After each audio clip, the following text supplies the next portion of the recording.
Bir этаж болуп салына турган үйдүн 65% подвал болот. Бетон иштерин бүттүк. Ассалам алейкум туугандар. Азыр сиздерге кенен айтып түшүндүрөм. Так, бул жерден главный ход болот.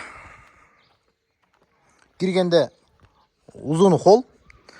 Bir комнат, daha bir комнат, турада зал, дагы bir зал, bir комнат, daha bir комнат. 6 комнат, 2 комнатасы зал болот. Размерлер өтө чоң. 13-60, 13-20. 65% дегени 73 квадрат подвал болот. Подвалдын биздин договорубуз стяжкадан монолитке чейин 2,5 таза кылып беребиз. Эгерде биздин иш көңүлгө жакса, уста керек болсо зона кыласыздар. Биринчи зона кылып туруп, сен аны тактап туруп, мана шаны иште керегине консультацияга 1000 сом, ал жерге 2000 сом которосуздар. Так, bir этаж үй салсаңыз 5 подвал, квадраты 16 000 сомдон болот. Ага эмне кирет? Подушка, фундамент, засыпка, дуал, ылай басып крышасын жаап беребиз.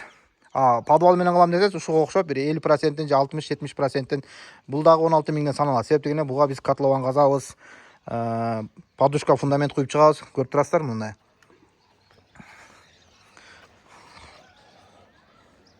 Ушундай тегиз чыгыш керек. Быдыр-сыдыр болуп калып, ташы көрүнүп, тиги бул болбош керек. Ал күндөр өттү кетти. Бул жерге вытяжка.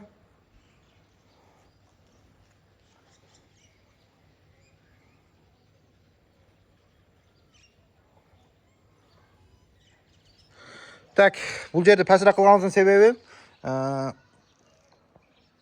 монолит болот 20 см. Ошондо бул фундамент менен тегиз болот. Көрүп турасыздар? Ошондо общий эме тегиз болот. Монолит менен фундаментчи.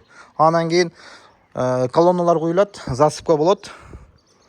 Кургандан кийин монолит дуал курулат. Ушундай подвал менен чоң үй болсо 3,5 ай сурок алабыз. Себеп дегенде ар бир нерсени күтүш керек. Мисалы фундамент куйганда минимум 20 күн туруш керек. Ригелдерди куйганда, колоннаны куйганда минимум 3 күндөн кургап анын күтүп отурганда ушул убакыт болуп кетет. Туугандар, каналга башча болобуз, лайк басабыз, суроолор болсо беребиз. Экран алдындагы телефон номерде WhatsApp дагы бар, Telegram дагы бар, Imo дагы бар.